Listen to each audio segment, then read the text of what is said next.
शुभ सन्ध्या बंधुरा आज hello 10 October शुक्रवार। आजकेर सन्ध्यार असम तथा समग्र बराक उपत्यकार विशेष विशेष खबरगुली हलो महिला उद्यमिता प्रकल्पे चेक वितरण चलছে।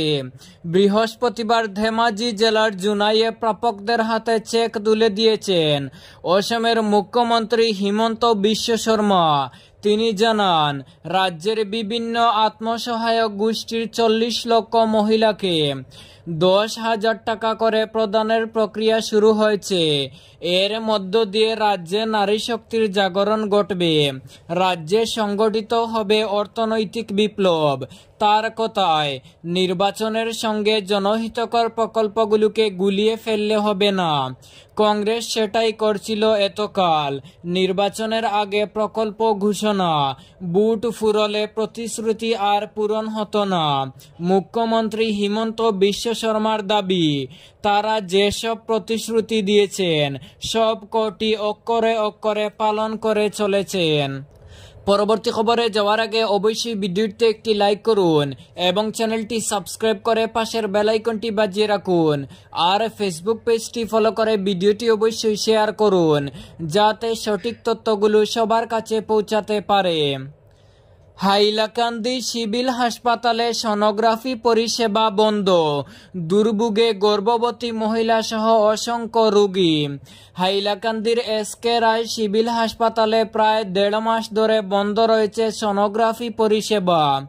ফলে প্রতিদিন শতাধিক রোগী বিশেষত গর্ভবতী মহিলারা চরম অসুবিধার মুখে পড়ছেন।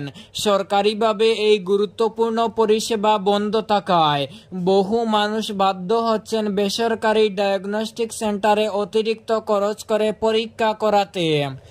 জানা গেছে হাসপাতালের সোনোগ্রাফি মেশিন সচল থাকলেও রেডিওলজিস্ট না থাকায় পরীক্ষাগুলি সম্ভব হচ্ছে না। হাসপাতাল কর্তৃপক্ষের মতে আগে এখানে কর্মরত একমাত্র রেডিওলজিস্ট সেপ্টেম্বর মাসে পদত্যাগ করেন। এরপর থেকেই পরিষেবাটি পুরোপুরি বন্ধ রয়েছে। এই পরিস্থিতি নিয়ে ইতিমধ্যেই সরব হয়েছে অখিল ভারতীয় বিদ্যার্থী পরিষদের হাইলাকান্দি শাখা সংগঠনের অভিযোগ। তারা আগেই এই সমস্যা রাজ্যের অভিভাবক মন্ত্রী কৃষ্ণেন্দু পালের কাছে তুলেছিল।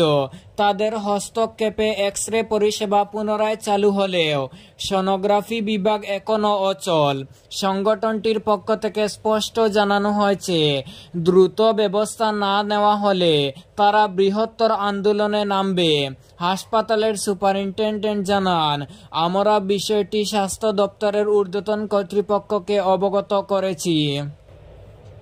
আমি এখনো বিশ্বাস রাখি সত্য একদিন সামনে আসবেই। গরিমা গার্গের হৃদয়স্পর্শী বার্তা। জুবিন গার্গের মৃত্যু 21 দিন কেটে গেল কিন্তু সত্য এখনো অধরা। গরিমার আবেদন। বিখ্যাত গায়ক ও অভিনেতা জুবিন গার্গের অকাল মৃত্যুতে দেশ জুড়ে চলমান বিতর্ক ও ক্ষোভের মাঝে তার স্ত্রী গরিমা শইকিয়া গার্গ একটি আবেগঘন বিবৃতি দিয়েছেন। সংবাদ মাধ্যমে মুখোমুখি হয়ে তিনি বলেন, আমার এখনো বিশ্বাস আছে 5-6 জনকে গ্রেপ্তার করা হয়েছে কিন্তু এখনো কেউ সত্যি বলেনি।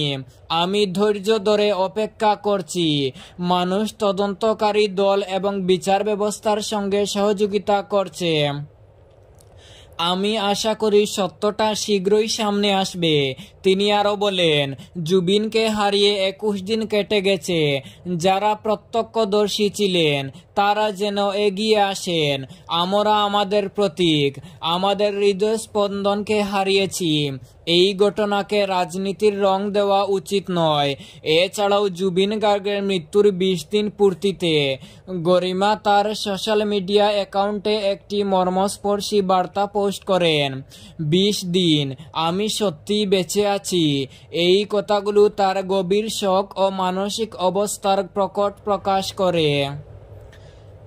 অসমবাসী 2026-এ জবাব দেবে, মুখ্যমন্ত্রীর মন্তব্যে ক্ষুব্ধ গৌরব।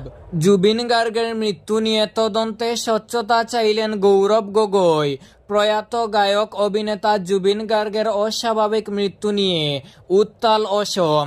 এই ঘটনাকে ঘিরে মুখ্যমন্ত্রীর অসংবেদনশীল মন্তব্যে ক্ষুব্ধ রাজ্যের জনসাধারণ।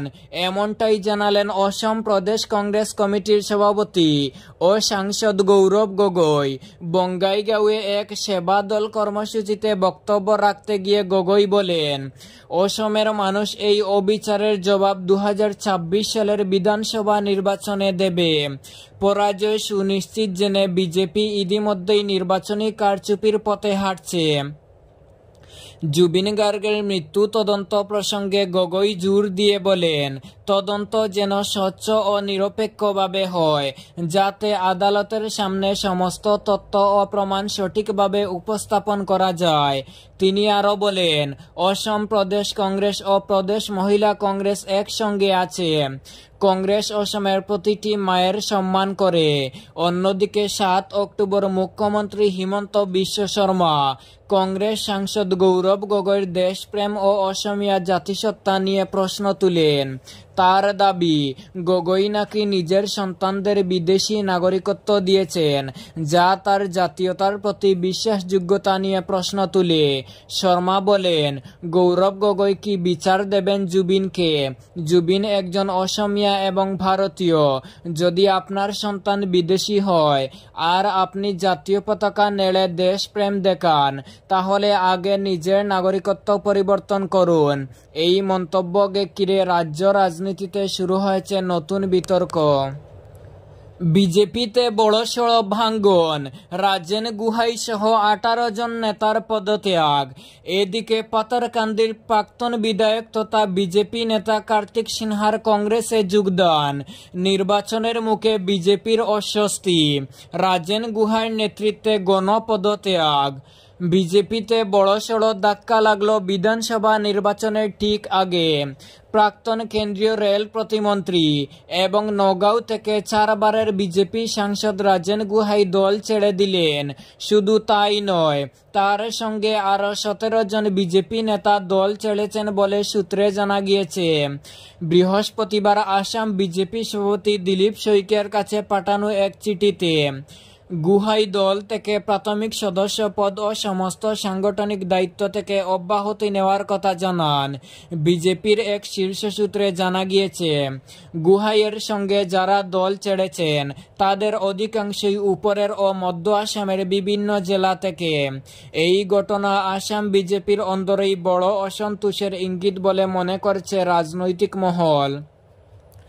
এইদিকে আজ শুক্রবার প্রদেশ কংগ্রেস সভাপতির হাত ধরে পাতারকান্দির প্রাক্তন বিধায়ক কার্তিক সিনহা কংগ্রেসে যোগদান করেন। তার এই যোগদানে পাতারকান্দিতে কংগ্রেসের সাংগঠনিক শক্তি আরও বৃদ্ধি পেয়েছে বলে বিভিন্ন মহলের দাবি। বুটে জিতলে পরিবার পিছু সরকারি চাকরি, বিহার নির্বাচনের আগে বড় ঘোষণা তেজস্বীর। ঘোষণা হয়ে গিয়েছে নির্বাচনের দিনক্ষণ। লড়াইয়ের ময়দানে একে একে নামে পড়ছে সব দল। এর মাঝেই আসন রফা করতে না পারলেও প্রতিশ্রুতির পসরা সাজিয়ে বসেছে আরজেডি। বিহারের সব বাড়িতে একটি করে সরকারি চাকরি দেওয়ার প্রতিশ্রুতি দিয়েছেন তেজস্বী। তার দাবি, জোর তুলেছে বিহারের রাজনৈতিক মহলে।